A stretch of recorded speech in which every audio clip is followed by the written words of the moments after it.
Welcome to Chronic Combat Conversations, a live look at our best bets, picks, and predictions for every UFC event. With your hosts, TB Scouting MMA and Guru Scouting MMA, back once again for UFC Vegas 39, also known as UFC Fight Night 194 and UFC on ESPN Plus 52. Mackenzie Dern versus Marina Rodriguez, a strawweight main event between two ladies, Marina getting her second main event slot, and Mackenzie Dern getting her first. But without further ado, we have longtime friend of the show, Schwan Humes, back with us to help break down the card. Schwan, how you doing, buddy? You forgot to put noted author Schwan Humes. That's right. I even got a copy. Schwan, tell the people about yourself, man, just in case any new listeners don't know who you are. They may need to be informed. My name is Schwan Humes. I'm known as the Black Jordan Breen on Twitter. I used to call into the White Jordan Breen show, and somebody actually referred. They're like, "Hey, you're like a Black Jordan Breen because y'all have kind of a similar style of breaking down fights." So I just took that and ran with it. But I'm a fan of mixed martial arts, combat sports.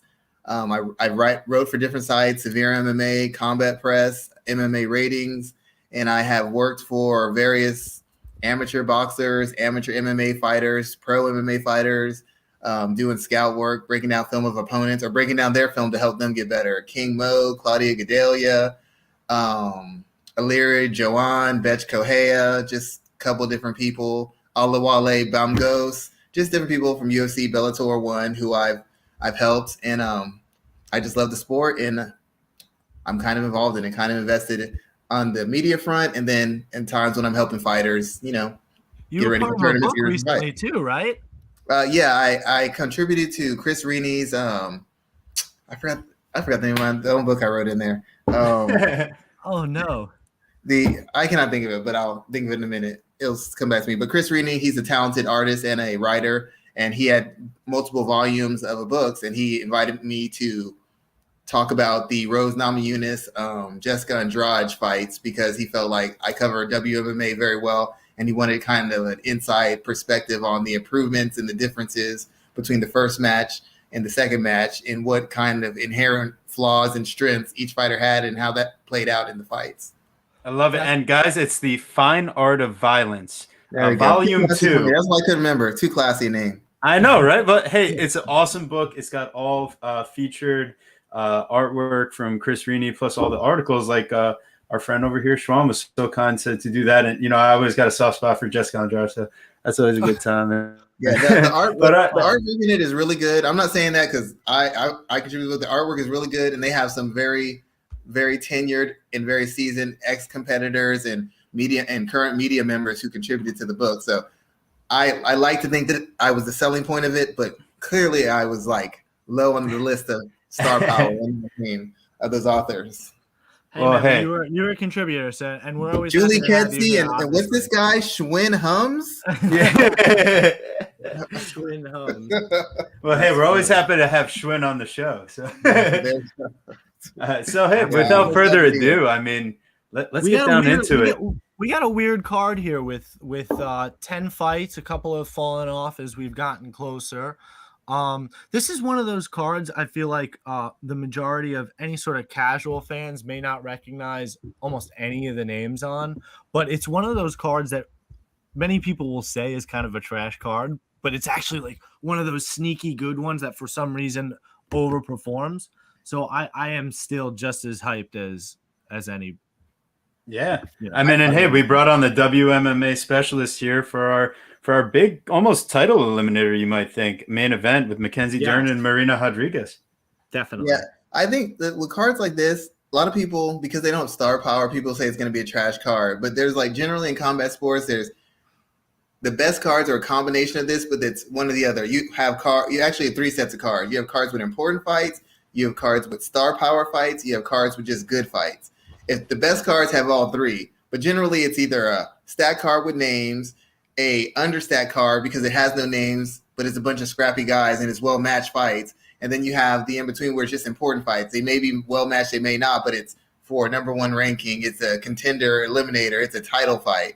The best cards have all three, but with cards without names and without big title implications for the most part, usually they end up being better because the expectation is low because you don't recognize the names. But when you don't have names on there, you can actually correctly match people based on their experience and their physical tools and their fight styles. When you have names on there, you got to do what's best for the A side. Nobody wants to admit that. But when it's a combat sport, you do what's best for the A side, unless it's a huge money fight and whatever happens. That's a good point.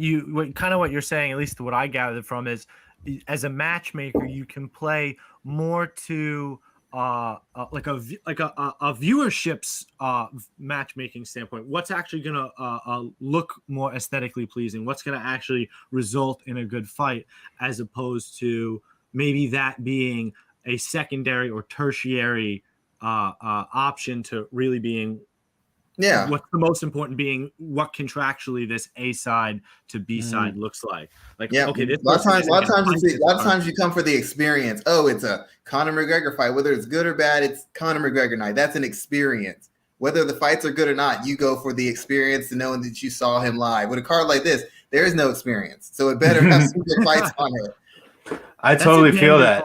And you know what? To kick it off, I mean, I just can't even buy into the opener that much. I'll be honest. I mean, when you see Steve Garcia versus Charlie Ontiveros, it doesn't really get the blood pumping. Too excited. Steve Garcia is a -320, and he probably should be, but I don't even know how you can trust a fighter of his caliber that with that wide a line. So, I mean, damn, I won't lie here. It's just so tough for me to want to even pick a side because Ontiveros, he's just shown to give up. So I mean, what are you doing here? So one of the things that makes me most concerned for this fight for Charlie Ontiveros is this man has been finished, I believe, all of his losses, all 7 of them. Yeah. So that's really bad. This tall gentleman is how tall is he exactly? Doesn't say on Tapology. 6'2". There it is. Sorry. He's 6'2". For the first time in his entire career, he's cutting to lightweight. Oh, God. From middleweight. I don't like that. I don't like that at all. He's not he's done welterweight. He did welterweight in Fury FC. He went to middleweight versus Kevin Holland for a ridiculous debut for no reason. But at lightweight, I mean, he's never fought it before. Ever. Click through all of his Tapology. He has never fought at 155. So you have a suspect chin at 185. Listen, maybe you can say on 170. Maybe you can say it's the size of the guys you're fighting. But you might just have a shit chin. And you're going to add an extreme weight cut to that. It makes me really, really nervous. On the other side of that coin, I really don't know what to think of Steve Garcia. His fight to get into the UFC against in LFA and against Jose Mariscal, I don't know. That was a really unimpressive fight, just from all standpoints. He just kind of took control later in the second round and got the finish, but it was really more back and forth. Took a lot of damage. I don't know if you can even trust him to get the finish. He should win.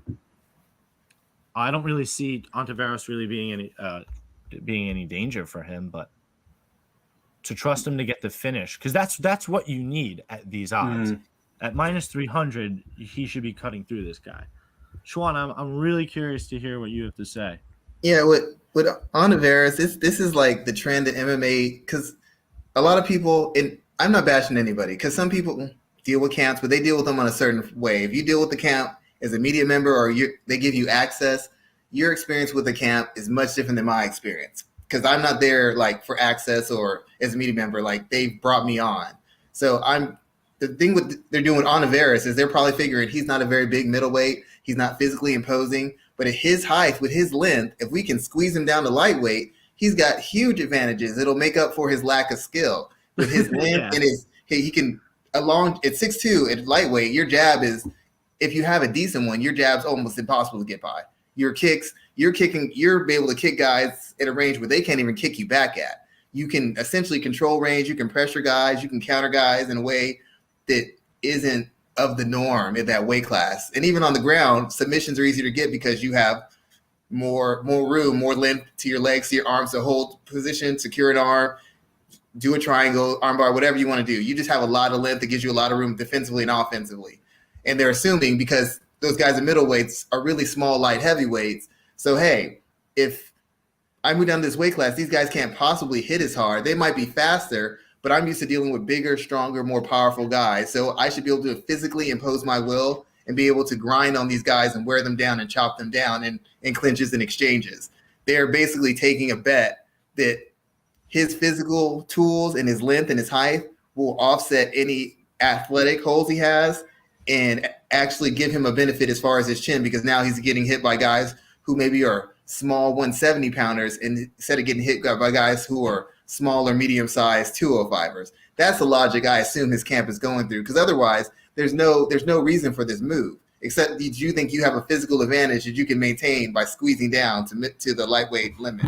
Like you said, it's either going to be great or it's going to backfire, because if he's just got a bad chin, dropping another 45 pounds of weight against much faster and more explosive athletes is not the recipe to protect that. Yeah. So it almost be irresponsible to say that he's not going to get finished, considering how often he's been finished. It almost be like, it's almost a foregone conclusion. The only problem with his opponent is, one, he's a Jackson Wink fighter. They're generally, strategically they're fine. Conceptually they're fine. But if you really think about it, Jackson Wink fighters aren't really good technically. John Jones has been saved by his chin and his length more than anything in his fights. Diego Sanchez is never really a technical fighter, maybe a great technical grappler. He's not a technical wrestler. He's not a technical striker. He's gotten by on aggression in his chin. Keith Jardine got by with his timing and his awkwardness. Holly Holm gets by because of her cardio, her athleticism, and her chin. It's not really a technical team in my experience. And Garcia, the fights I've seen of him, he's more of an aggressive kind of brawler guy with some general skills. He's not a great athlete. I don't think he takes a really good shot. He's not, super strong. He's not super dynamic explosively. So that's where my thoughts come in. It might be actually hard for him to get the finish, because when he's faced certain physical tools or bigger, stronger opponents, he's lost, and he's lost fairly decisively. Maybe he didn't get knocked out, but he's lost very decisively. And I don't know that he has a second or third trick to go to if his initial trick of aggression and volume and physicality don't turn it. If he can't get those tools going, I don't know what his plan B is. Even whether it's wrestling, grappling, or whatever, it's all physicality and volume. He's not a slick counterpuncher. He's not super technical. He's a guy who gets by on his aggression with some education and physicality. If this guy can manage his length and his movement, if he's a different fighter at lightweight, I don't know. I don't know that Garcia has anything for him, because his whole thing is imposing his will. What if he can't impose his will? What if the guy really can make the weight? Like Jessica Andrade dropped 2 weight classes and turned into a dynamo. What if this guy can follow that suit? It's not likely. Yeah. But what if it happens? Right. It's a stay away from me. It's pretty much a full stay away.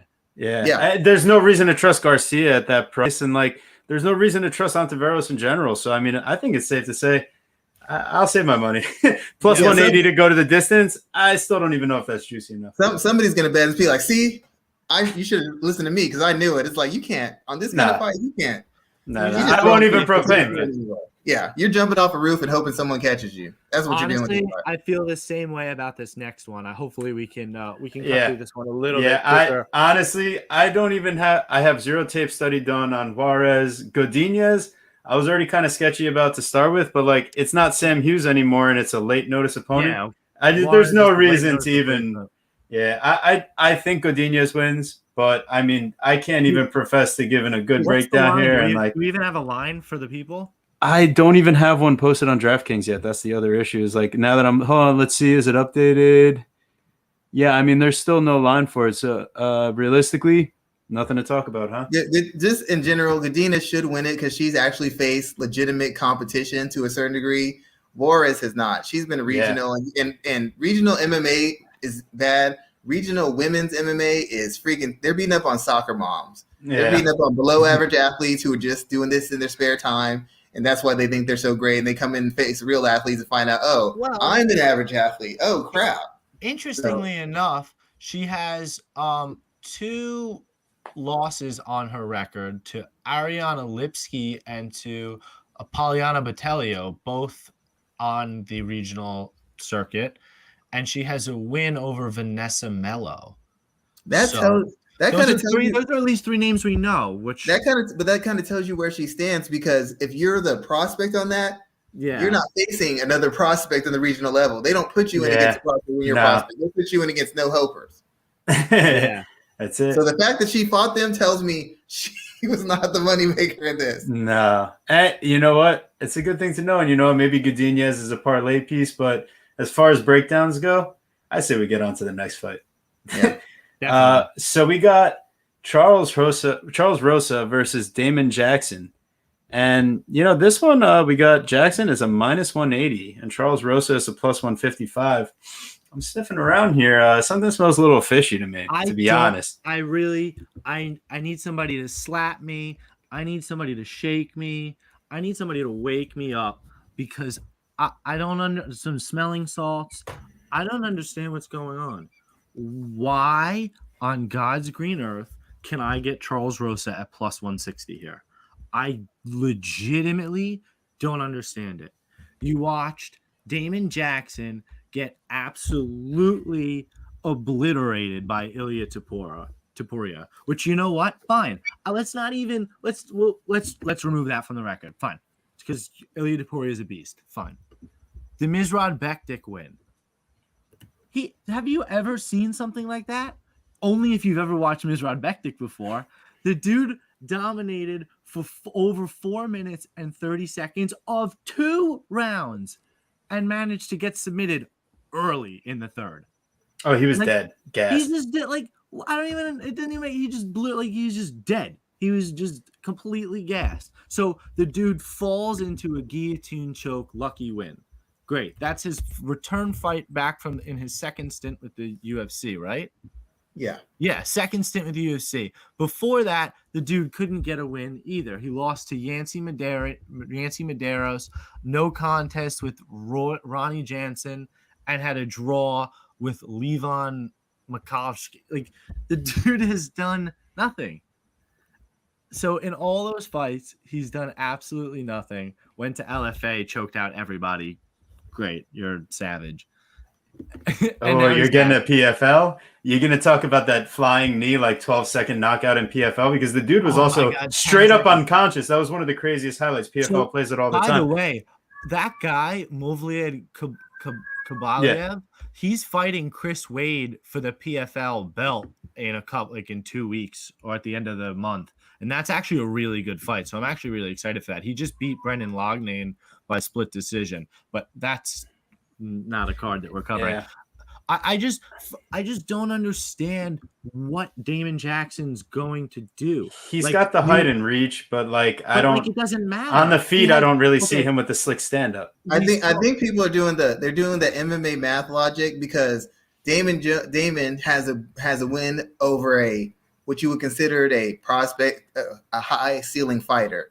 His win over this guy is better pretty much than any win that Rosa has. And they're thinking, okay, he's got some size, he's got some length, he's got some athleticism. He's beaten the better fighter. That one fight he won is better than pretty much anything else that Rosa's done. So we have to favor this guy. Because if you look at Rosa's record, he's not beating really elite guys. All the guys he's beating are in that LFA kind of fringe contender type level person.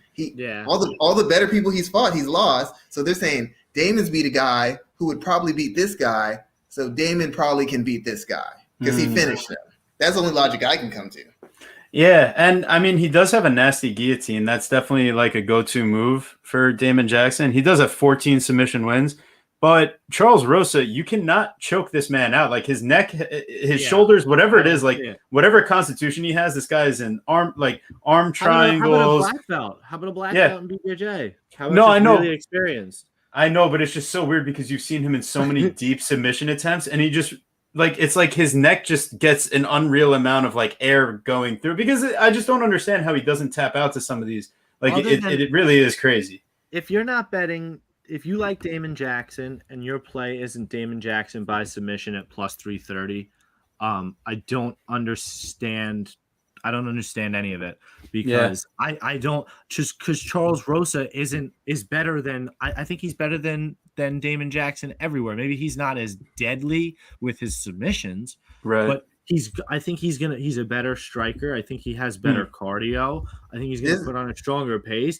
Damon Jackson gets cracked. Like he keeps his hands down. He looks like an old man that just gets beat around. It's a poor man's version of any Brian Ortega fight. Let's say Damon Jackson is this dynamic submission finisher. Let's just say that's true.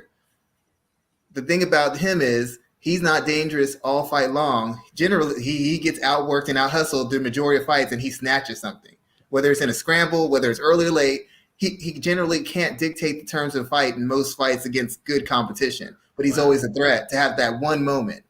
In the case of fighting Rosa's a busier fighter. He's got a more developed skill set, so he should be able to outwork Jackson in every single moment of the fight, except for like 10 to 15 seconds. But in those 10 to 15 seconds, Jackson is essentially the most dangerous fighter on the face of the planet. Yeah, exactly. That makes a lot of sense. That's what I see. That's so funny. He's literally the Walmart Brian Ortega. 2.7 submission attempts per 15. That is extremely high. So it totally checks out, and I just don't think that he should be a minus 180 favorite. So Charles Rosa plus 155. It's not quite dog of the day, but I will probably put something solid on it. And Guru, I know you like something else in this one too, right? Do I? I thought you were talking about fight goes the distance. I saw, maybe I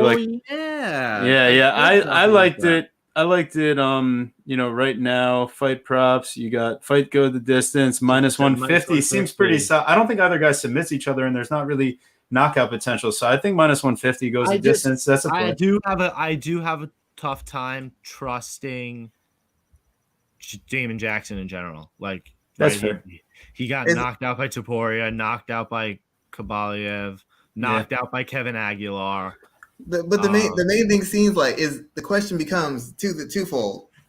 Is Rosa a good enough striker to really expose him? Is Rosa a good enough athlete to really punish him like that? And secondly, is Rosa a disciplined enough fighter that when that moment comes, because at some point Jackson's going to threaten with a submission, is Rosa going to be able to find his way out of it? That's where we're going. When those submissions come, it's like Volkanovski was in complete control, and then 1 second he was like, "Fuck, I might lose this title." It happens that quick, and that's what people are thinking. That a lot of guys really aren't good at grappling. You get them in a certain hole. Most guys really aren't good. They're only good in scrambles and transition. What if this guy locks something up on you? Do you have an answer? Most MMA fighters are not nearly the grapplers that we think they are. Do we think that Jackson is as good of a grappler as Derek Minner and Bryce Mitchell? And I don't think he's as good a wrestler. I think his long limbs. It's his long limbs and the way he's able to get like his forearms are so skinny. So like locking in a choke like that, it seems like he's able to get deeper than some guys. He's not dangerous, but the last thing I'll say about this is even though in his biggest win the guy gassed, the fact of the matter is he was still cognizant and locked in to acknowledge that. Because I've seen fights before where guys been dead tired and the guy couldn't find a submission. He was too scared to try it. He wouldn't go for it. The minute he served himself up, Jackson took advantage of it. He was opportunistic. I'll tell you, end of the second round, Damon Jackson had a deep guillotine also. So it wasn't just when he was completely gassed. Mizrah just continued to kept shooting takedowns. No, of course. But let's be serious here. So he had multiple opportunities. He didn't mentally break and say, "Oh, it's not going to work." He went for it every time he presented himself. And with Rosa, when you fight the guy who's not a dynamic finisher, he's going to outwork you, but that means he's putting himself in the line of fire from minute of run around to the last minute. So every moment he's in danger. It's just a matter of when is Jackson going to make his move. So even if it's a one-sided fight, it's always a dangerous fight because Rosa has to put himself in the line of fire to have a chance to win. He's got to be the busier guy. He can't just wait there moments. If you go moment for moment with Jackson, Jackson will win. So he's got to put himself in danger routinely throughout the length of the fight, which is where, once again, people start saying, hey, Jackson can get somebody late. If Rosa gets a half second tired, he gets too aggressive, this dude's going to finish him. Yeah. You have to at least explore that part when people are looking at betting lines, I think. So if you were placing a bet, who's it on? To be honest, I'm not I'm not amazingly impressed with Rosa. I feel like this is the trap fight for him. It's a guy he's better than in almost every single element. He's probably a better athlete, better condition, better striker, better wrestler. And it's just a fight where you would think he would just clearly dominate. And most likely he will dominate until he doesn't. Right. and then it's a wrap. I mean, that's why, yeah. I wouldn't say it's a good bet, but I think Jackson has something for him. I know Jackson's not going to break mentally. I know that much. So maybe that Jackson submission at +3 something, maybe that's interesting. Yeah. Or do we think it's Jackson a decision? Do you think that you fade the narrative that Jackson can only win via submission? I don't think he can win a decision. He's not going to be busy enough. So you really do think that has Rosa ever been submitted? No. He's been in many bad positions though. But it's like, once again, he's I don't know that he's faced a guy like all the submission threats he's faced are guys who are actively searching for it. Jackson is kind of just outworked. Like same thing with Ortega. That's why they're so hard to figure out, because they're not constantly searching and hunting for submissions. They're fighting your fight. You make a mistake and done. Yeah, that's comes out of interesting. nowhere. I'm not saying it's likely. I'm not even saying it's a good bet, but I will go with Jackson to win by submission, because he's not. I've seen him fight before. He will not fight consistently hard enough to win a decision. Right. No, that's fair. Huh. Well. Yeah, and listen, and like we said, that at +330, if you're betting Jackson, that before we even fleshed this out, really, we had said that was the bet if you were betting Jackson. So, and just by the way, for the previous fight that we're not talking about, we have Godinez at -245 and Juarez at +194. Just for there you go. All right, good. So now next fight. I mean, this is probably one of my favorite heavyweight prospects to watch from like an entertainment perspective. Alexander Romanov. Oh, I thought you were going to say Jared Vanderaa as your heavyweight prospect to watch. Oh, that would have been funny. Well, Jared Vanderaa, he did actually come out and throw in quite the fucking striking performance on Justin Tafa in his last fight. But like, let's be real here. I don't think that's what Alexander Romanov is looking to do. And his 4.75 takedowns per 15 minutes says otherwise. And 61%, that's an elite number as far as conversion. But, the time to fade Romanov for me was last fight. And I did. And I did it with Juan Espino. And it looked like it was going great. And then Romanov quit after like the softest knee to the nuts. And like, it really showed me a lot about Romanov, because I was thinking like that cardio, got to fade him, like find the spot. And like Espino was the spot. Jared Vanderaa is not the spot. And I faded Romanov in his last fight. This is a step down an opponent. This is a guy that's not going to force the grappling pressure on him. I know they say that Vanderaa has a black belt, but like I didn't see that fucking black belt when he was getting smoked by Sergey Spivak. So if Spivak couldn't do that to Alexei Oleinik, and also he couldn't do that to Tom Aspinall, then it makes me very concerned that he was able to do that to Jared Vanderaa. And Alexander Romanov is that guy that is going to force a takedown. So if Vanderaa couldn't get a flash KO of Justin Tafa, who is a guy much smaller than him, I don't see him getting a flash KO of Romanov. So it's a question of, can he survive the ground and pound and submission attempts of the first 7 minutes, or is Romanov going to gas out and Vanderaa takes over? I mean, the line is getting absolutely crazy on Romanov. It was -400 at one point. It's -630 right now. I'm probably just not going to play it. But Romanov by smashing, that's kind of what I see. I couldn't agree more. I think very similarly to the Aspinall fight from 2 weeks ago or a few weeks ago. I think that this is a setup spot for Romanov. I think Vanderaa kind of won a fight he wasn't supposed to with the Tafa fight. I do think that the UFC, for whatever reason, likes Justin Tafa.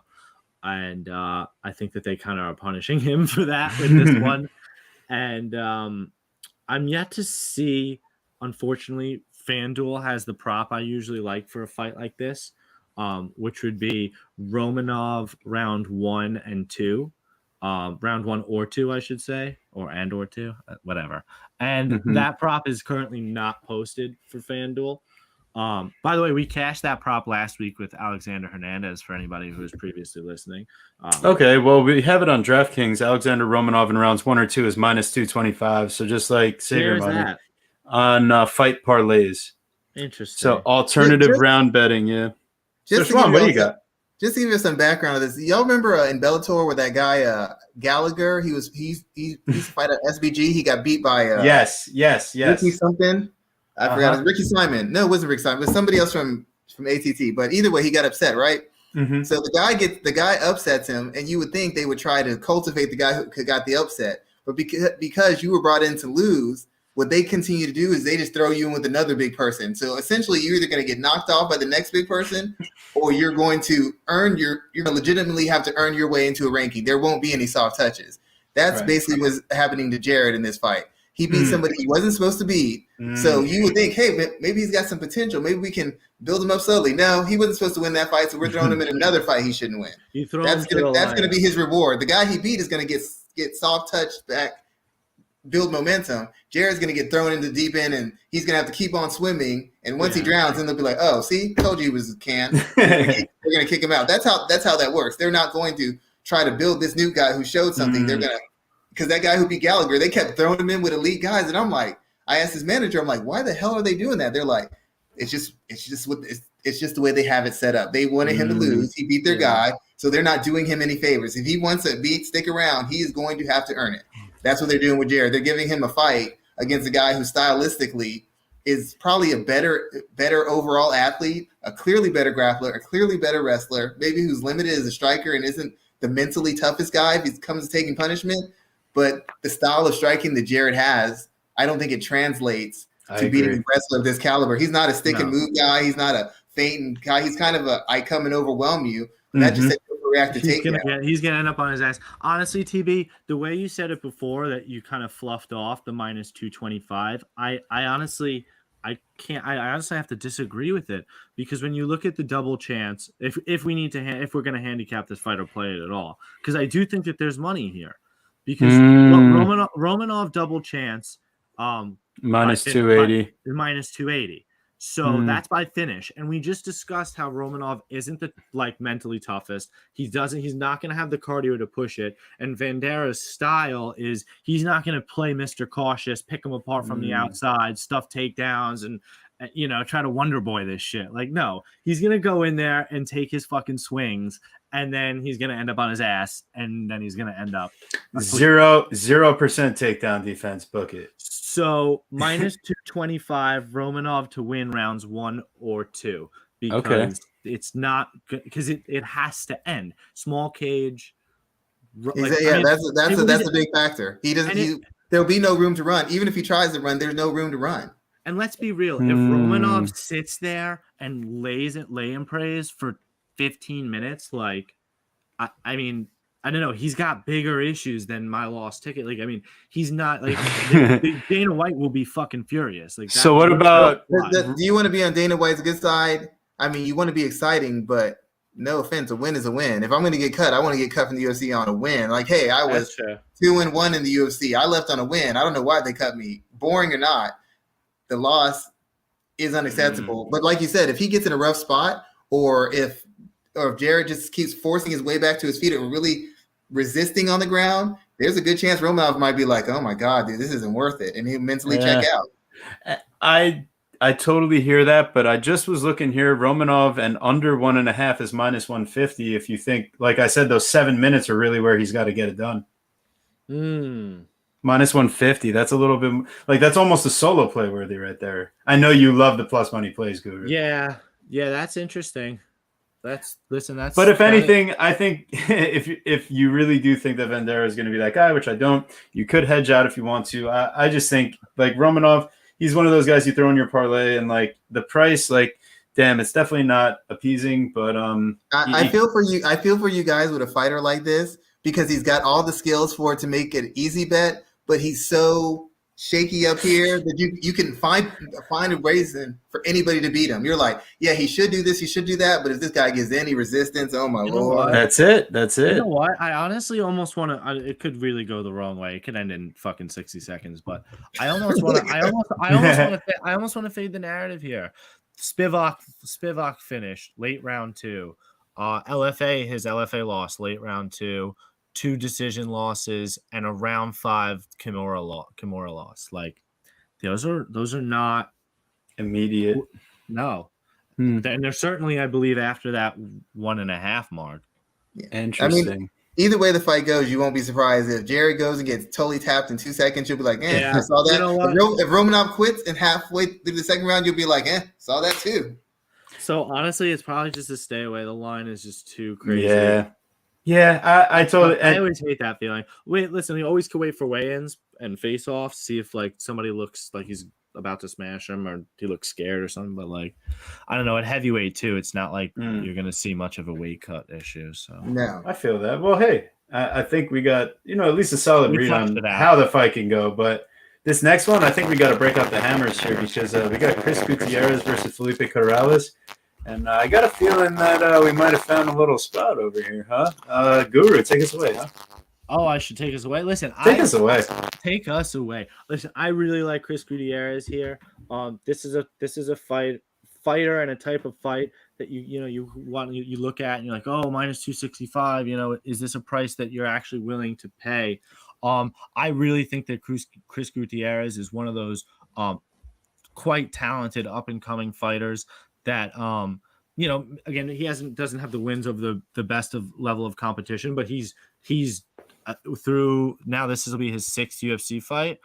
Has done everything he can do with what they've given him, which is 4 wins and a draw. The draw, I believe, short notice replacement which is Cody Dern, who's actually a pretty tough individual to fight. His last fight beating Andre Ewell, who was much taller and longer. Almost finishing him at the end of round 2. Ewell saved by the bell in that fight. So, what I see from this fight is, Felipe Colares beat Luke Saunders in his last fight, essentially retiring Luke Saunders because he has been relieved of his duties from the UFC. I also see, not that it means too much, but that Felipe Colares likes to alternate his wins and losses. Had a win in Jungle Fight, lost to Geraldo de Freitas, beat Domingo Pilarte, who we know is pretty booty cheeks, and then lost to Montel Jackson, who we know is decent enough, I guess, beating at least JP Bays in his last outing. And then, like we said, beating Luke Saunders. So I believe that Chris Gutierrez will win. Weight cut notwithstanding, I will always wait for the weight cut, especially with these littler guys. I like Chris Gutierrez here. He's 30 years old. He's in his prime. And while Felipe can get better at 27, I don't know. I don't really see it here. Maybe I'm missing something matchup wise. Maybe Schwan sees something. The weird thing is they fought. If you really look at their opposition, they fought close to similar levels of talent. But it's like you said with Chris Gutierrez, he's made the most out of the guys he's fought. They're not great, but he's improved in his performances, his consistency, his dominance in it. He's looked better and better for the most part. He hasn't really taken any steps back. And when he took a half step up as far as opponents, he didn't get a win, but he didn't look like he was out of his element. He looks competitive. Against the same level of opponent, Felipe has, even in his wins, he hasn't looked spectacular. He's looked fairly pedestrian. Even in dominant wins, he's looked pedestrian. He never looked like he was going to take it over. Against Luke Saunders, I don't know what Luke Saunders' mindset was. To me, he didn't look like he was really engaged in the fight. He looked like he was prepared. He didn't look like he was prepared to fight. And if he won, continue his career, he looked like he was mentally checked out. So if you compare their opposition and how each has looked, Felipe hasn't looked great. I know he's young and I think he can get better, but a mistake I often make when I'm on the show that I realize is I think that everybody has an MMA camp that is doing the appropriate things to get someone better. Regardless of whether I see it sometimes in fights or not, I assume, well, they see this flaw. It's been there for 2 or 3 years. They have to be addressing this. But they're not really. They're just figuring we're winning, so it must work. And Felipe's still in a 500 as a winner, and I'm sure his team has told him some nonsense about why, the judges this, the judges that. Gutierrez has been getting it done consistently, more impressively, showing better athleticism, showing more comfort on the feet, showing more comfort in adverse situations. When Felipe has been given adversity, he is essentially folded. So I cannot pick someone who every time they've been tested has taken a step back. And the only time he's looked great is against regional competition. When he's gotten even against the fringe UFC competition, he's looked regular, and that's a concern for me. You can only beat who's in front of you, but he hasn't beaten him in a way that's made me think that he's got a big resurgence coming as a fighter, and he hasn't showed any real big steps in between his fights. He's losing the same way, he's winning the same way, unimpressively. I think MMA betting is very similar to dating. You can't date or MMA bet based on somebody's potential, based on Yeah. what you think somebody can change, Mm. fix on, work on. You know what I mean? The diamond in the rough theory. I can fix them theory. It doesn't work. What the tape shows, what their history shows, what the actions are, not the words, not the fluff. What does the tape show? And like the tape, like you said, the tape shows that he's not trustworthy. And I don't, even though he's young and even though he could have the camp that could change it. And it's until he shows it, not doing it. I mean, the biggest thing that stands out to me is that Gutierrez, he got taken down and controlled big time by Dern. That's why it was a 10-8 round. But he didn't give up and get submitted. He came back and dominated the last 2 rounds. And then you look at his striking defense, just as elite as his striking accuracy is. I mean, 59%. Colares' striking defense is 38%, and Gutierrez has good takedown defense. That's not a pathway for Colares to just control him the whole fight. I don't think Gutierrez gasses the same way that like Colares' other opponents have. So I think it's pretty easy. Gutierrez play of the day, minus 260, parlay it up, baby. We'll get to the other leg. It's like that point you just said, though. Have we seen Felipe even get negligibly better striking defense or offense? Nope. No. No, so, I mean, not at all. I want to assume that he's going to turn the corner, but he's literally giving us no. It's like dating someone who used to beat their ex, and you're like, well, he's not going to beat me because he's nice to me in the beginning. Fool, what do you think he did to her? Yeah. Speaking of getting beat, I mean, Montel Jackson lands 75-7, and then Luke Sanders in a loss lands 118-78. Colares gave up 40 significant strikes and still won the last fight.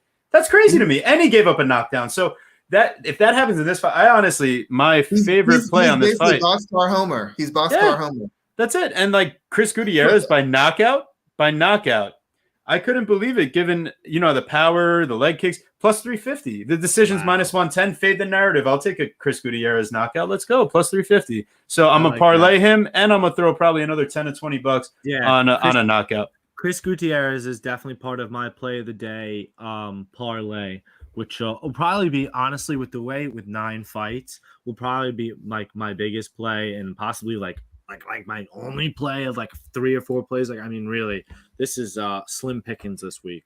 Play of the day, baby. It's clear the UFC is trying to get him a big explosive win to start getting him the bigger names. He's supposed to come and crush this dude so he can be like, he's arrived. Now he's ready for the big guys. You give him a softball over the plate, he hits a home run. Now we can put him up against the big guys because he's coming off a big impressive win. Do we know what gym he's trading out of? Do we have anything on Chris Gutierrez? He's at a Factory X. I like that. Yeah. Colares is Team Nogueira. So solid, but it's very grappling heavy, and I don't think that's going to be a great pathway for him in this specific fight because Gutierrez is shown to be very prolific in surviving defensively. Team Nogueira's guys have a history back when DeSantos used to be with them. Of course, they're 2 namesakes. A lot of their guys are tough guys who outlast you till you make a mistake or till you wear down, then they take it over. A lot of their students are the same way, and that's great against a certain caliber of opponent or a certain opponent with certain limitations. When you're this far outgunned, waiting for someone to gas or to make a mistake it's just a clear way to get outworked the decision and possibly stop depending on how dynamic they are. But they're just like their namesakes. DeSantos, when he faced elite guys, took huge beatings, exploded, won. Nogueira, huge beatings, exploded, won. Same thing with his brother. This is kind of the trend that their fighters have followed. So this being skilled and tough matters, but being skilled and so one-dimensional in how you fight and tough, I don't think that's a recipe for success. Oh yeah, Coco D1, loving what we're bringing it to the table, throwing up them guns. Yo, let's get on to the main. Is this the main card now that we're moving on to? On the main card. It is time for the main card. Look at this. We got a matchup here that's actually been a while in the making. In fact, Phil Hawes booked against Dern Winn. Right now, the line minus 310 Phil Hawes, plus 245 Dern Winn. They booked another fight for Phil Hawes before this one for him to just kind of take care of business and go in there, get another win. And that was supposed to be like a month or 2 apart, but it got canceled because of a Dern Winn rib injury. Yeah, but I got to say, I mean, Phil Hawes, he goes to decision in his last fight against Kyle Dawkins. And he actually showed, he could control the fight. He was working to the body. But, something just gives me an uneasy feeling here because Dern Winn like feels like specifically disrespected in this spot. Yeah, maybe it's that minus 340 line. Yeah. Also, maybe 5 takedowns per 15 for Dern Winn at a 52% clip, which is elite. Maybe it's that 77% win percentage, implied win percentage probability that's making you feel uneasy. Yeah, and Phil Hawes, he's also shown us that he can get in some really sketchy spots and fights. The Imavov fight, he was on skates in round 3. The Malkoun fight, that obviously went nice and quick for him. But the Marquez fight, he gasses out early. So we're betting on Phil Hawes' gas tank to have improved because Dern Winn, he's not the type of guy where you just knock him out in the first few minutes because he's faced a couple guys where, Antonio Hoyo, he was piecing him up in the first round. Dern Winn lost that first round, eating a lot of straight punches. Hawes probably packs a little more power, but the question is, Hawes' gas tank, has it really been tested by someone who can push him defensively? Or is it more so that Hawes has been able to dictate the pace against lesser athletes in his last couple fights? I know Winn is a lot smaller, but he's such a good wrestler. It makes me a little nervous if this fight extends past round 1. I mean, even still, you've seen him tested and kind of start to fade. That Imavov fight was only a majority decision win. And, You know what I mean? Like he definitely started to fade that, he's certainly suspect in that respect. My play on this fight, I don't really have too much of a handicap, and I'll let you guys kind of battle out a little bit more. This fight going the distance at plus money is the only way I see it. The money lines are too wide. It's sketchy for me. Plus 120. I really don't know. So I'll take the decision to the fight to go the distance at plus 120. Phil Hawes' last 2 fights have gone the distance. The Malkoun fight being the third of which he ended in 18 seconds. And then Dern Winn's last 4 of his last 5 fights have gone the distance. The one of which not going the distance was when he was submitted in the 3rd round by Gerald Mearshart. So it's going the distance unless plus 120. Unless we think it's a Hawes knockout. I really think that distance play is a major play. And one last thing, Schwan, and then please go. Sorry. No, don't be sorry, because I'm going way too long-winded when I said I'd be quick.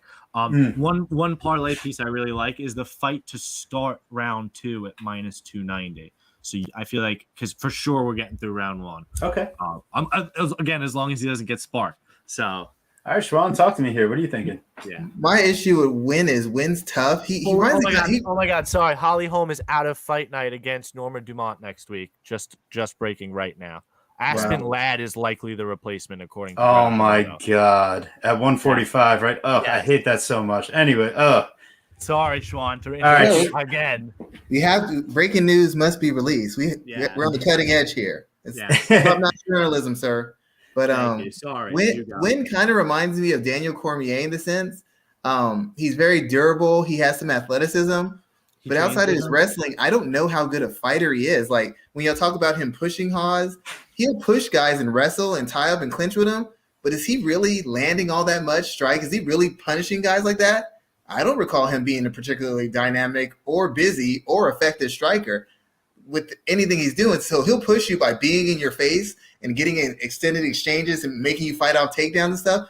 But as far as an effective striker, who has he ever really effectively been 50-50 with on the feet? I don't recall that fight, to be quite honest. Dern Winn, the only one I could find. He did land 169 strikes, 137 from distance, but that was also against Eric Spicely. Exactly. So. I was about to say, was it Eric Spicely? Yeah, so didn't he just get knocked out bare knuckle boxing or something, like bad or something? Yeah, that's what I'm saying. That's what I'm saying. It's I hear you on that, Schwan.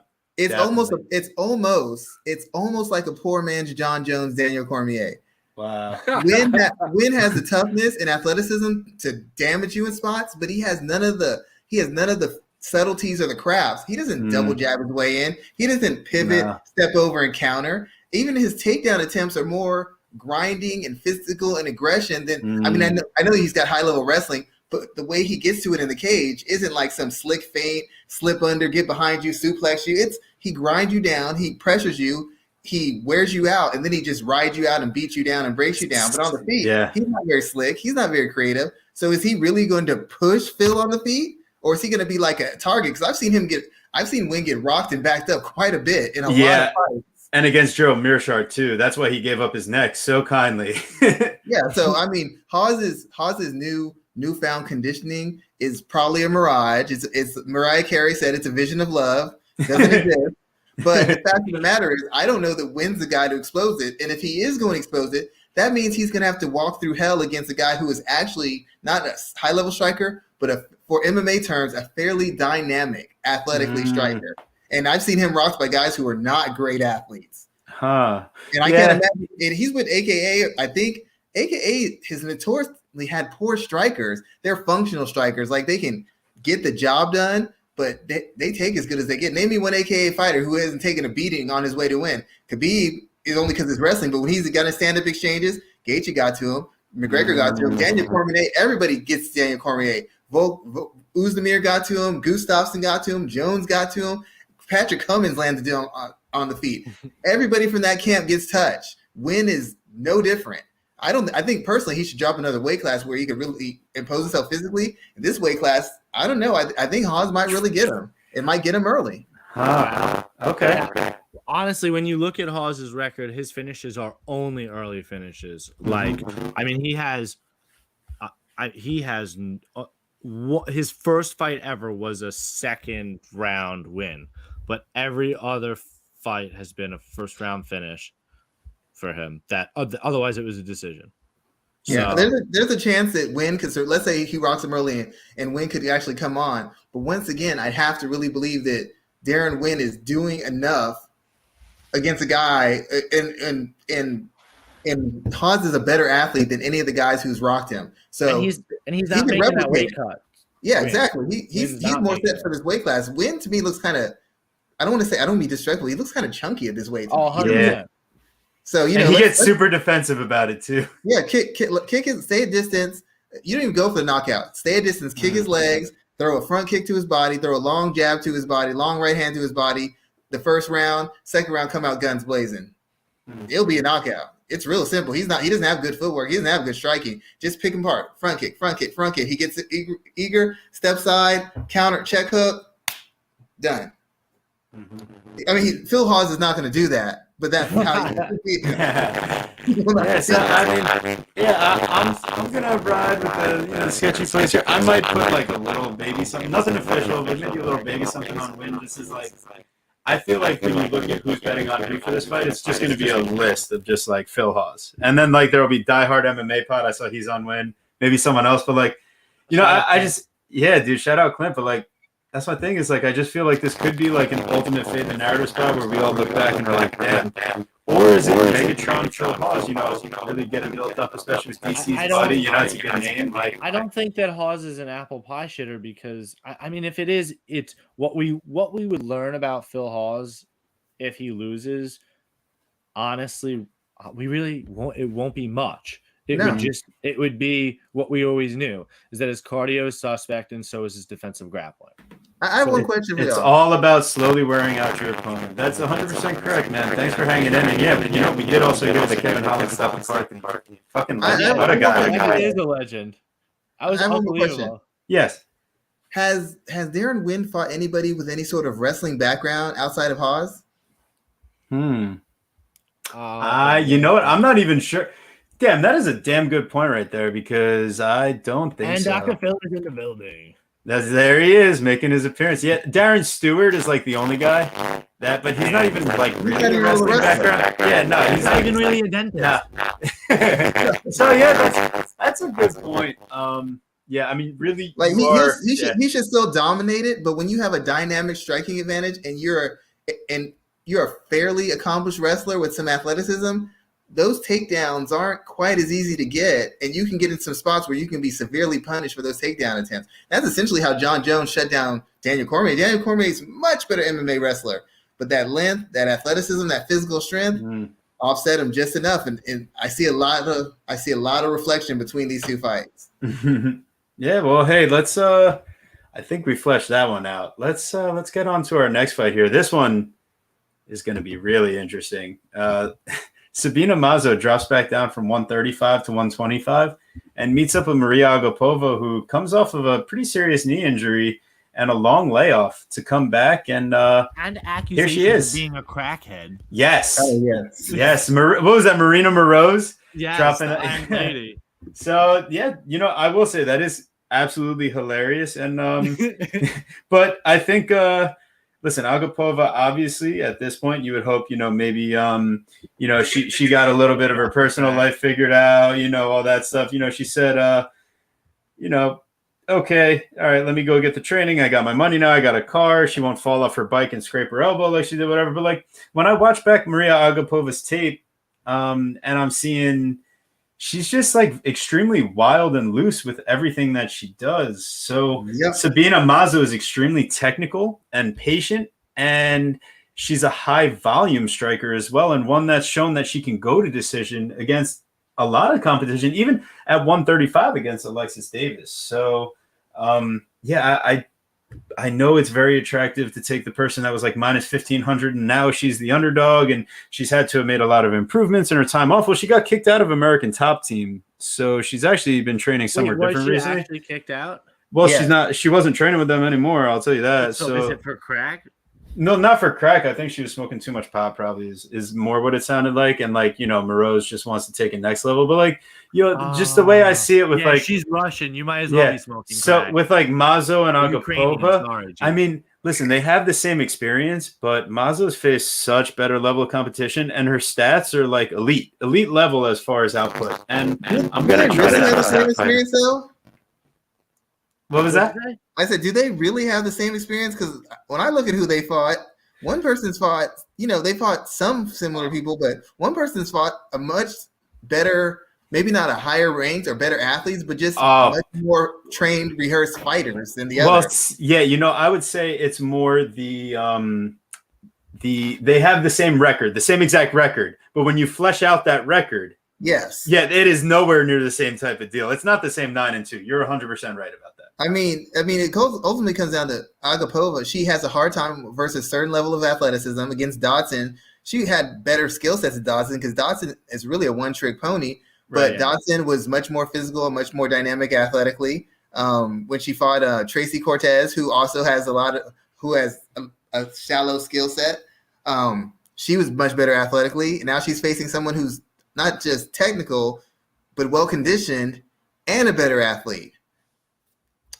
That tells you all that you need to know about this fight. There's a good chance she gets stopped inside the first round too. Schwan, you make a great point because I came onto the show with a bunch of props that I felt good about, stuff like that. Let me go hop in here and tell you Sabina Mazo inside the distance. What do we think that is? What do we think that is? Because I was looking at it before. Let's pull it up again. Plus 300. There you go. Boom. That's my bet for this fight. Let's go. Done. There it is. That's a bet. It's got to be. She don't like to get hit either. No. Yeah. Agapova, no. And she got slammed around all over the place by Dobson. Listen, I'm just saying that I saw Sabina Mazo saying she wants to try out and show her whole skill set. And I also saw that Sabina Mazo had a fight where she gets 11 minutes of control time with 4 takedowns against who? Shana Dobson. Ooh, isn't that interesting? Yeah, I love a little MMA. But one of the things I actually do want to pull away from this fight very, very quickly. Yes, I think that the UFC likes Sabina Mazo. I think that they view her as marketable or quote unquote exciting. They gave her Alexis Davis in the last fight in hopes that she'd win. I don't think that was a fight that they gave for Alexis Davis. No, so it was bad matchmaking though. That was problematic. So I think they tested her with the veteranship. They maybe thought she was and a weight class up. She was, and a weight class up, a little bit of a wrestler. But you know what? I bet she learned a lot from that. She's a young fighter, and they gave her at least a step down in competition. It could be possibly 2 steps down because we don't know really what Agapova's skill level. Y'all watch like basketball and other sports, right? Oh yeah. So this is like what you call they made a bad foul call. So now here's the makeup call. We shouldn't have given you Davis. Let's get you into with Agapova. There you go. Makeup call. Yeah, 100%. A little bit of a not a reprieve, but like a condolence. A step back. A little step back. If Agapova is in fact a crack addict, she's not going to get tired. And that makes her a threat. That is true. She will not get tired. My God. But if she's smoking the ganja, she might need to take a little weed nap. Yeah, and that's what happened in her last fight because that was not good. But Yeah. yeah, so hey, She looked like she had a bad edible on that last fight. Jeez. I'll take Sabina Mazo. Hey, listen, Sabina Mazo money line is -165. Give me that. Inside the distance +300. Give me that. And I think we move on to the next one, huh? Yeah, let's do it. Let's do it. I mean, this one, I think I found my second piece. We got Tim Elliott versus Matthias Nicolau. You mean you think I found my second piece? Uh-oh. Sounds like we're agreeing on something here because Tim Elliott, I think he's getting a whole ton of shine for grapple fucking someone who had no business still being in the UFC and Jordan Espinosa. And I know they call him the All-American and all that shit, but like Espinosa's defensive grappling, absolute garbage. Yeah, he stuffed some takedowns against Mark De La Rosa, but come on. Okay, that's all I'll say about that. Anyways, Tim Elliott, he's shown a proclivity to getting submitted in the UFC, getting finished just in general. He's only been knocked out outside the UFC, but he does have 4 submission losses in the UFC. And the thing that stands out to me is that a lot of the time, yes, he did have a quick one against Benavidez, a quick one against Winn, a quick one against Figueiredo, and then round 2 versus Royval. So is it really that out of the question that, he gets wrapped up and stuff like that happens real quick? Yeah, I probably wouldn't expect it because Elliott, since moving to Glory, he's definitely improved a bunch of his shit. I like that. But Nicolau's boxing and his defense, athleticism, his takedown game, him being safe in top control positions, and also knowing how to work from the bottom, I really like Nicolau here. -195. Add him to the parlay. We're gonna put him with what did we have here? Our first piece was Chris Gutierrez, and our second piece Matthias Nicolau. So we got a -260 and a -200. Comes together for a plus money, +115, I believe. There you go. And you know what? The line is even moving a little. Nicolau back down to -195 right now from a +200. Yeah. Honestly, I don't love this fight from too much of a prop standpoint. No. Nicolau with 10 career finishes and 8 career wins by decision. So he's about 50-50 in that respect. I guess a little bit higher. I'm not a math guy. So I don't. And Elliott, like you said, is not going to get finished via strikes. He is the zombie. He walks forward with his hands down. He likes to get his nose broken. He likes to get woken up. He does a lot of head movement. He likes to be really awkward. He lands about 4 takedowns per 15 minutes. So I do expect a ton of grappling, and I do expect that to make Nicolau not only tired, but not able to throw as much into his strikes, which now that I'm starting to talk it out makes me kind of think it still goes the distance. But it's if I bet the distance, that means I'm just going to be sweating the whole time. So I do think that Nicolau gets it done. I don't think that he wins all 3 unanimously. I think it could very well be a split, something greasy. But what is it? Nicolau by decision +120. I don't know. I like Nicolau. Nicolau straight up. Done. The only way I think he loses is if his cardio isn't on point. He looks like shit on the weight cuts, which, by the way, like we said earlier, these younger guys gotta watch those weight cuts super, super closely. Mm-hmm. But Elliott specifically has been one of those guys that struggles a lot with the weight cut. But with his girl Gina Mazzani and Coach James Krause, they really do keep him under a tight. He's been in great shape. Plan.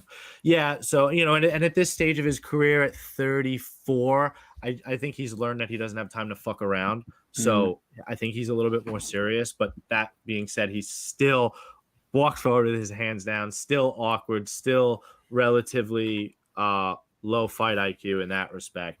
What do you've been quiet here, Schwan? What do you think? Give us a scoop. I like his rededication to being in shape. At his age, he needs it. And with his style, he needs it because even though he's had some pretty snazzy submissions, to me, he's not really much of a technical submission person. He's more of a when I see him, I see a guy who spent a lot of time grappling on the mats, like sparring.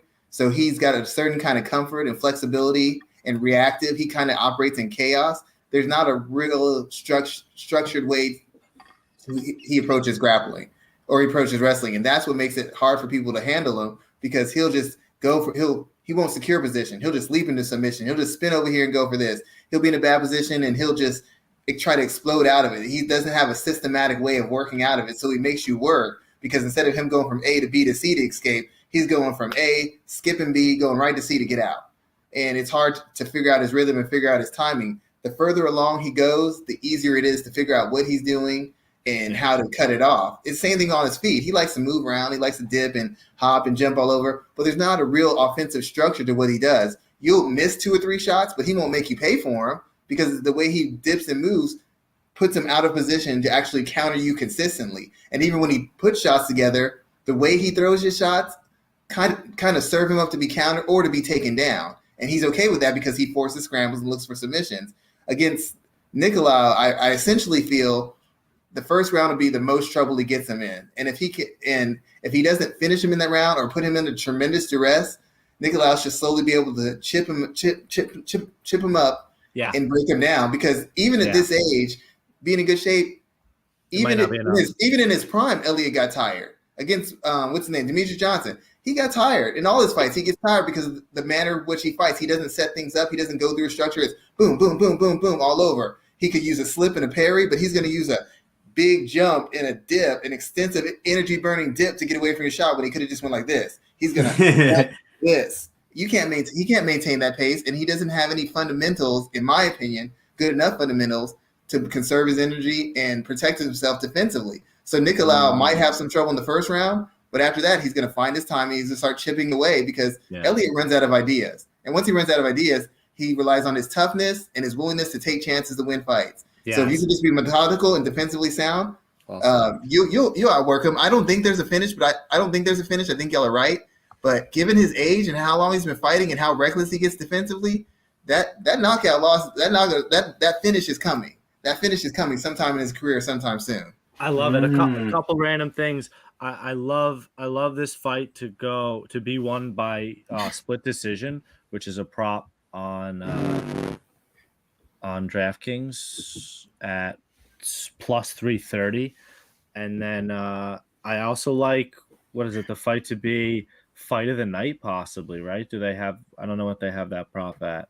Sometimes DraftKings has that prop. I think is very likely. I think that this on a card that really could very well lack may have a couple performance of the night bonuses with a couple finishes.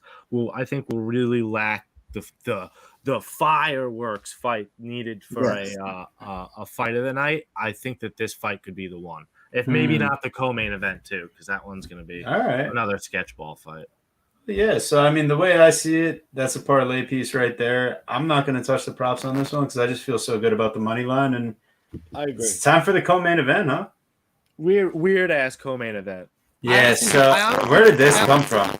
I honestly think now that we really fleshed it out, now that we talked about it, why the fuck isn't this Tim Elliott? Why isn't Tim Elliott the co-main event? They gave him and Ryan Benoit co-main event. Why isn't it co-main event now? Like they're marketing Nicolau by giving him this fight. Like why not market Nicolau more by?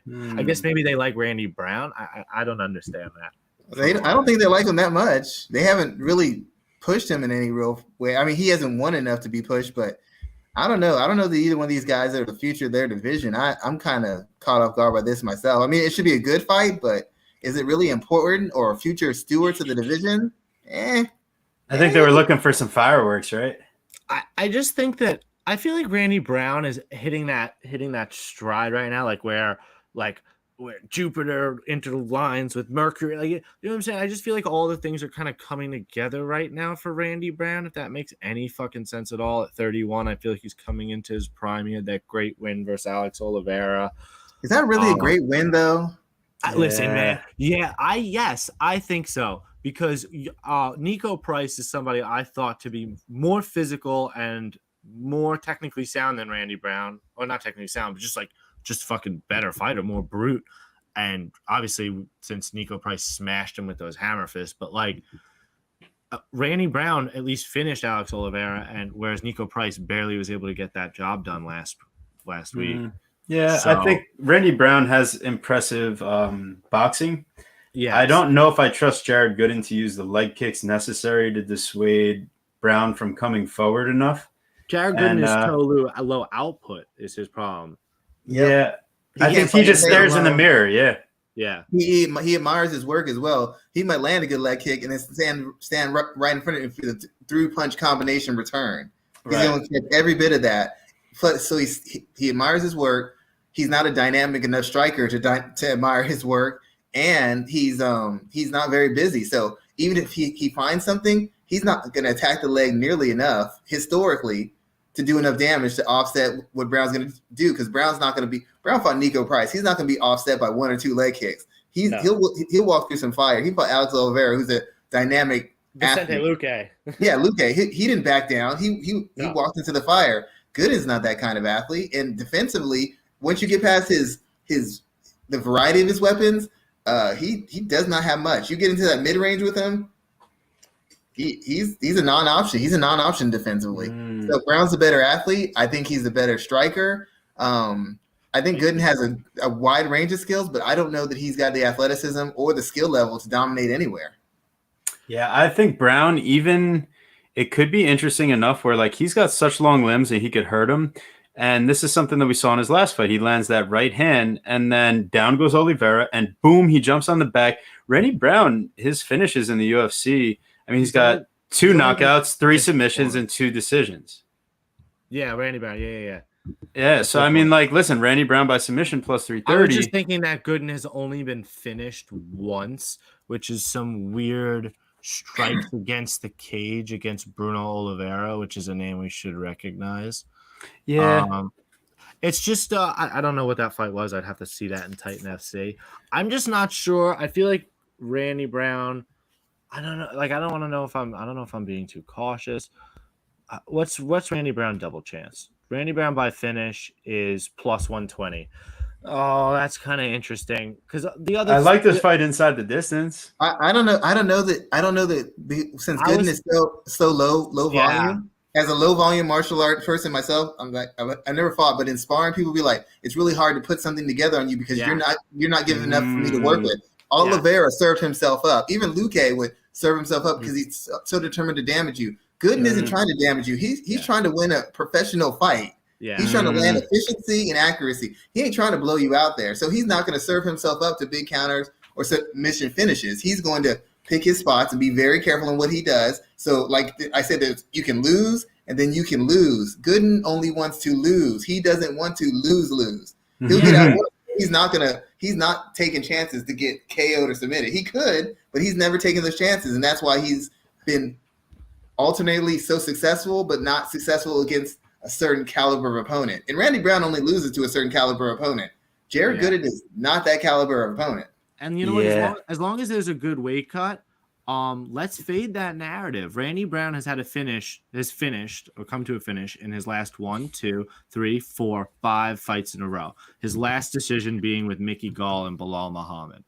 I think he's due for a decision. And I actually like that. And Randy Brown by decision, plus 220. To go the distance is plus 150. Yeah, and that's, to me, that's like the or plus 140 on FanDuel, so plus 150 is much better. Why not fade that Vegas narrative? Vegas thinks that there's a finish. Wow. I don't see why not, especially when you see Gooden fade the narrative decision with Joban and Nurmagomedov, which plays right into what Schwan said about being a professional fighter, because I don't think Abubakar Nurmagomedov and Alan Joban are totally professional fighters, and he was able to stand right in there. And then as a professional, he absolutely starched Nicolau Stoltz, who we played actually on this show. That's right, yeah. So I think that go the distance. Yeah, I like that a lot. So wow, I guess we made it, huh? Here's our main event. Is that our dog of the day play? Like, what's our dog of the day? Nah, I think. Well, I mean, if you want to make that yours, I just found. Did I just blow the wad? What's the dog of the day? Here What's we go. Dog of the day. We got Mackenzie Dern versus Marina Rodriguez, and I will admit there is probably some level of bias here. So follow, if you will. So let's break that. Let's break down the bias real quick. So if we go. Yeah, exactly. Here, we're going to go in. Bias, your bias. Okay, so first off, Marina Rodriguez, I have been fading her consistently up until the Michelle Watterson fight. I took Amanda Ribas. I took Carla Esparza. I was not betting when she fought Calvillo. So that's about as far back as my Rodriguez train goes. However, now if we go to the Mackenzie Dern train, this is where things get slightly embarrassing for me. I definitely bet Randa Marcos against her. I definitely bet Vina Jandiroba against her. And I definitely bet Nina Nunes against her. I didn't bet Hannah Cyphers against her. But yeah, so I guess I can hang my hat on that. But so here we are. Mackenzie Dern, someone that I actively try to fade because when you watch the tape, there's so many attributes that make you want to fade her. However, all it takes is a split second for her to get you in one of those positions. And we're talking submission city. So Amanda Ribas did show the pathway. It's about aggression, physicality, top control, and takedowns. I don't think that's a pathway for Marina Rodriguez. However, I do think that there is a level of physicality that'll make the initial takedowns much harder than anyone that Mackenzie Dern has faced before. Now, when I see Rodriguez getting taken down, it's off of like chain attempts for the most part. However, when she fought Cynthia Calvillo, she was just getting like blast double leg, but Calvillo missed weight by 5 pounds and was forced to move up. So I don't take as much into that. Also, Carla Esparza, very high level wrestler, also able to land some single shot takedowns. But when Rodriguez is facing, a lower level on the wrestling, she's able to stuff the initial takedowns, and she does have a 62% defense. She did well against Wetterson with the footwork. She didn't do great against Ribas to start, but she does do well to wrap up and get a closed guard. She throws elbows from the bottom.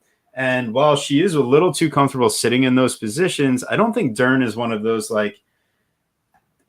position grapplers where she's looking to secure a position and hold it for control time. She is going to be actively hunting for submissions. However, Mackenzie Dern's 10% takedown accuracy really doesn't lend to great confidence in her landing the takedown and getting to submission dominant positions. Because against Nina Nunes, she's facing a fighter that comes off of pregnancy, and that obviously changes your body. And Nunes looked to be scared for a lot of that fight, really circling around against someone that, Dern's coming in and firing hard, but she's also eating some counters. If she's eating those counters against Rodriguez, it looks very different. And Rodriguez is much more pointed and technical in the way that she's able to get you coming in. Now, Rodriguez needs to keep this on the feet. There's no doubt about it. It gets to the mat. There is going to be a chance Dern gets the submission, a good chance. And I look very silly here. But Marina Rodriguez, plus 150 on DraftKings. That is my dog of the day.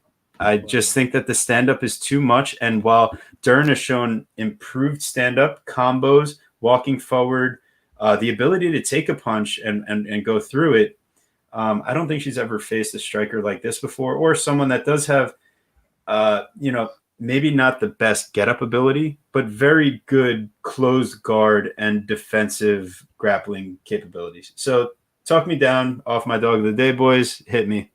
Give me your burst. I have no... man, it's hard for me personally to talk you off that. I keep going back and forth. I'm trying to find where I think I want to play this fight. And I don't really... I think maybe just fight to start round 2 at minus 310. That's like the biggest pussy play ever. I'm so unsure exactly how this fight plays out. I know that I sent you earlier in the week, TB, on Tuesday at 1:00. You could get Mackenzie Dern by submission at plus 150 or Mackenzie Dern by submission and in round 1 at plus 550. Now that same line is Mackenzie Dern by submission at plus 100 and Mackenzie Dern by round 1 submission at plus 410. That's like significant value loss. So, I mean, I don't know if that's the book readjusting the props based on money coming in, because that's the obvious way that Mackenzie would win. All of her submissions in the UFC have come by in round 1. We watched Marina give up a takedown to Carla Esparza, less than 30 seconds into their fight. We also know that Carla Esparza is an unbelievable wrestler and Mackenzie Dern is a shit wrestler. But we also know from the Randa Marcos fight and watching fights in general that you don't need a takedown to get the fight to the mat. You can catch a kick, which Marina throws a lot of. You can trip. You can get against the cage. There's a lot of different ways to get to the mat.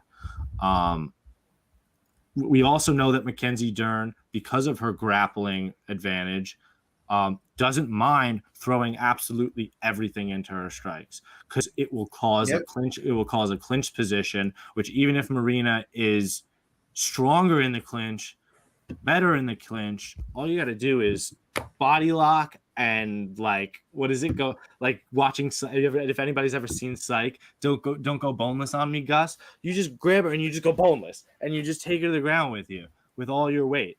And you know what I mean? I don't know. Is Marina strong enough? Is her Muay Thai that good? Is her takedown defense, her underhooks, all that shit?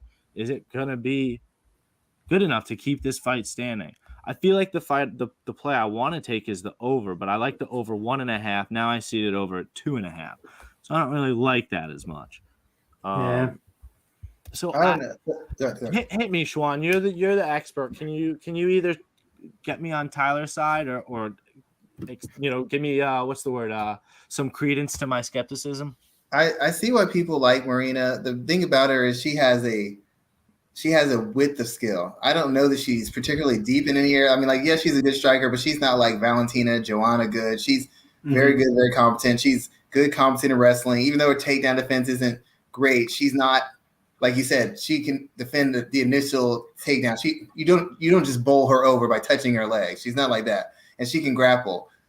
So it's why I told everybody I thought she would beat Hibas, because Hibas is used to getting certain positions and dominating from certain positions. And then this was going to be the first opponent she faced who could challenge her and who would fight back in every range. And sometimes it's not even fighting back intelligently. It's just being able to make them work, because everybody has a safety zone where they know they can hold you down or just be safe and dominate. With Marina, there's very few safety zones because she's competent in every area. The one thing Marina has an issue with, though, is when she's faced a certain kind of athlete. I know that Calvillo missed weight, but that just lends credence to, against a big, strong opponent, that person was able to take her down and get positions. Against Randa Marcos, who's got terrible IQ, who's iffy technically, but is a great athlete who's physically strong, she was also able to get her into certain positions. Against Amanda Hibas, she got put in certain positions. She just was able to survive them. Hibas almost finished her in the first round. She had moments where you could have really said, hey, you know what? She's coming on. She's close to finishing. The problem with Marina is because she's got so much width, she's comfortable everywhere, which is great because she can fight you from everywhere, but it's also a downside because she gets comfortable everywhere. And against Watterson made a late round surge against a opponent who she was much smaller than, who she was at that weight, a much less athlete, didn't hit as hard as, and she still was able to get her down and back her up. Michelle Watterson doesn't get anybody like that and back anybody up. Who's the last person Michelle Watterson backed up outside of Marina? I can't remember the fight where she's actually backed someone up physically. That does not happen. And it happened against Marina. And Marina landed a bunch of shots. And I don't remember Michelle being particularly close to being finished either. Dern is a big, strong, durable fighter. Even at her worst, Dern was still blowing the doors off of girls. And she couldn't get takedowns. So she was physically throwing them up against the cage and hitting them with these big haymakers and backing much better strikers up with volume and aggression. And now she actually has a system of striking behind her. She's still the better athlete. In my opinion, she's still bigger and stronger, and she is light years better on the ground. 100%. And like you said, she can throw whatever she wants on the feet, because whether you drop her or whether you catch her kick and take her down, you putting her right where she wants to be. So whether she gets the takedown or you get the takedown, doesn't matter. She's right where she wants to be. So essentially, part of Marina's game is out. She does not want to offensively wrestle with her. And even if she gets in tie-ups and she can defend the takedowns, Dern can use that to wear her down, because Dern doesn't care if we go to the ground. Dern could be dead tired. She's going to submit you. So she can put all her energy into faking that takedown and slowly take the spring out of that step. Now you can't dance. Now you can't throw volume. Now that counter that would have been pitch perfect, that counter hook, now it's half an inch off and half a second slow. So that knockout shot is just a shot that cuffs me, and I get my hands on you and throw you to the ground. A lot of this comes down to attributes and mindset. Dern is much more busy as a fighter. She's not as lazy. She's much more structured. Mindset. Yeah, and she has every physical advantage over everybody. That's why she's been able to navigate her shit wrestling. She's a great grappler, and she's got every physical advantage over 90% of the fighters in the division, Marina included. So I don't see how Marina, and when Marina faces better athletes, she always struggles. She always struggles against durable people and athletic people. Mackenzie, as flawed as she is durable and athletic.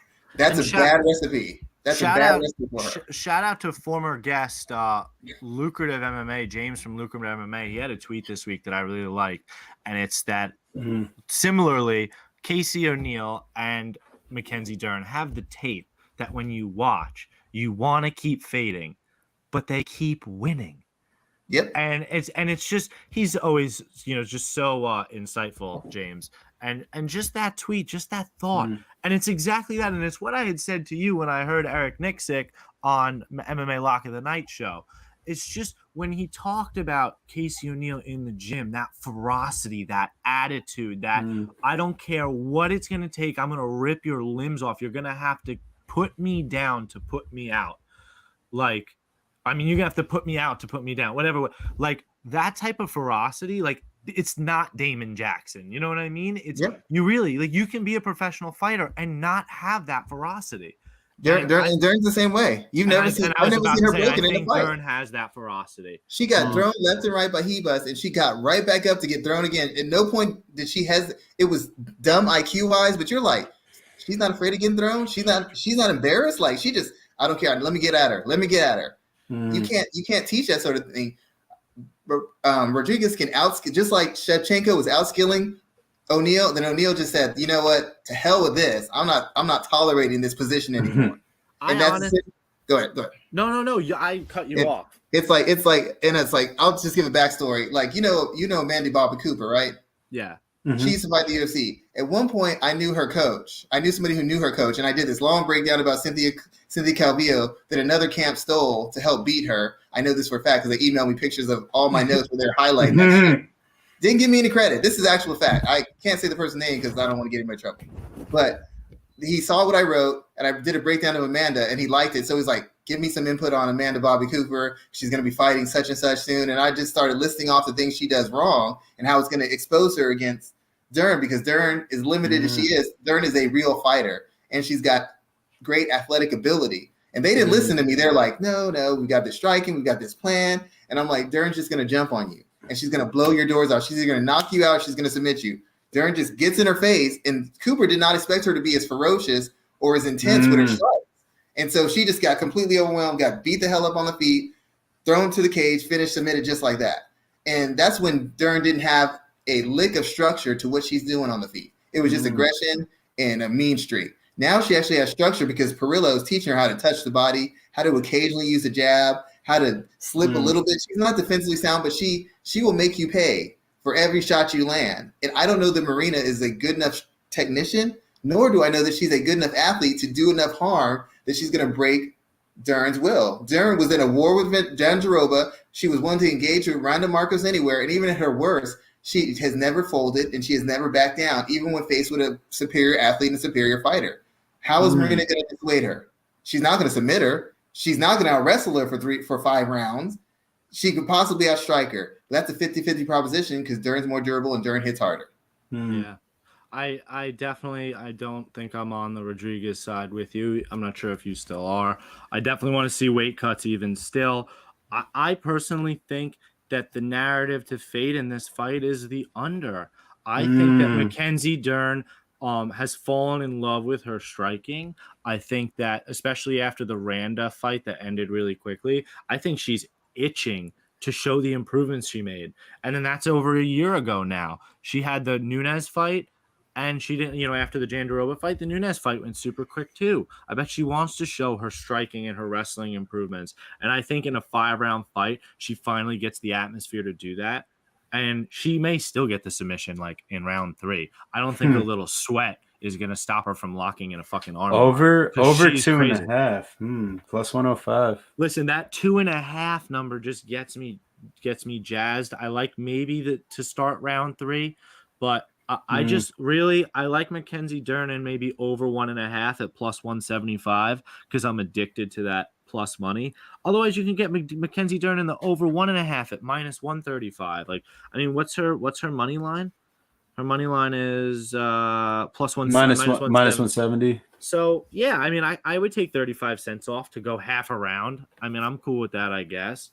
I don't think that Marina is going to be like she did with Esparza fight. I think she's going to be heavy on that lead foot, kind of crouched down and ready for takedowns. And I don't think that she's going to swing heavy. I think she's going to be patient, and she's going to do everything she can to get up. And what we also saw in the Jandiroba fight, not that Rodriguez is as good of a submission artist as Jandiroba, but like going to the ground with Dern doesn't necessarily mean you're dead. Yes, you could, and it very well may eventually. You don't want to hang out there, but I mean, how much time did Dern have of control? And Jandiroba was fine. Well, I mean, that's the other thing that I see with Marina is that she has the good body triangle from the bottom to close her guard, and she throws those elbows, and then she's just good. She's long, and defensively, she's just very difficult to get to pass her guard to get to the next step in the progression. And then, you see Esparza drop down and go for these heel hooks and get absolutely punished for it. But, I mean, she had like 4 minutes of control before it, so I understand her looking for a finish. Dern's not great getting people down, but if I recall, when she does get people down, they don't generally, even if she doesn't submit, they don't get back up. Right. And if anything else, she could literally. Do you see her traps and arms? Yeah. Yeah. She's like, she could literally just hold Marina up against the cage for the entirety of the round, just clinch her and hold her up and just short punch and hold her like that. I mean, she really could. She physically has bullied everybody. The question really is, which one of them is going to make the breakthrough? Marina has never beaten any sort of top level athlete, and Dern has never beaten any sort of top level fighter. And they haven't fought many. They've both gotten favorable matchups. Right. I mean, Phil Watterson was a favorable matchup. Nina Nunes was a favorable matchup. So that really told us nothing. But against this caliber of athlete, Marina usually loses. The kind of, I mean, I guess you could say since Marina beat Hibas, she's shown that she's the caliber of fighter that Dern would lose to, but I don't know that for sure. Do we give any credit to that MMA math? She beat Hibas and she lost to Hibas. I think it's styled. Third UFC fight. So do I. Also, Dern was coming off her pregnancy for that fight, so that was her first fight back. That's another thing. But listen, I mean, ultimately, I still do lean the Marina side because of the price. Because of the price, Yeah. And I will say, if Dern was the underdog here, I probably would be leaning towards that way. I just think this is the toughest matchup. This is the toughest matchup for either fighter so far. And I think if this fight does stay standing on the feet, that Dern's defensive capabilities are nowhere near as good as her aggression and her offense have shown to be. And I definitely think those knees in the clinch are a real thing from Marina. I've seen her not stop people so much, but definitely put a hurting on them at points. And, it does stick out in my mind that Calvillo survives, has a 10-8 third round. So that's not great. But, the Michelle Watterson thing doesn't late in fight taking her down. I mean, exactly. So that's why, maybe that over really is the way to go. 2.5 plus 105. I really don't think Dern gets an early finish, and that's what I keep coming back to. I just don't see how she wins a decision, but maybe it's just the late finish. Maybe that's what it is. Dern's won a lot of decisions in her career, though. Yeah. Well, I just why are you worried about her cardio? I don't really understand. No, I just don't. I think she loses the stand-up. So, and I don't think that she gets the fight down in 3 rounds. To win 3 rounds with control, but hey, she could prove me wrong. Like I said, I am biased. Once you're gassed, dude, if she spent 10 minutes on her back in that first 2 rounds, like you just I don't see that happening. I just don't see that happening. I'm worried about if it gets to a clinch or exchanges. I believe Dern has enough of durability to handle the power of Rodriguez. Mm-hmm.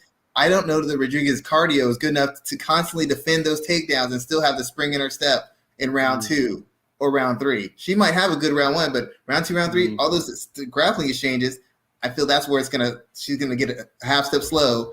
And Dern, as bad as she's been, has never really gassed in any fight she's been in. She's gone to a lot of decisions. So hey, maybe I'm sniffing a little bit too much on the dog of the day type of idea. Have you been hanging out with Agapova? Is that why you're sniffing? Oh, crackhead action. A little.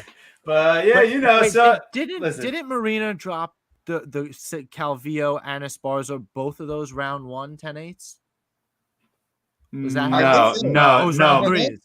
It was round 3. It was round 3 versus Calvillo and round 1 versus Marco. Oh, okay. So it was two completely opposite. That's why I was like, I've seen her come back and look better as the fight went on. But you're right. I mean, listen, Dern's got the physicality. My coming away from it, my play of the day, our play of the day remains the parlay, our two-legger, and that's going to be the one I put the most money on. Am I still going to put money on Moreno? Let me see the face-offs. Let me see how it's going. Maybe just that over 2.5. But listen, guys, it's been a long-winded one.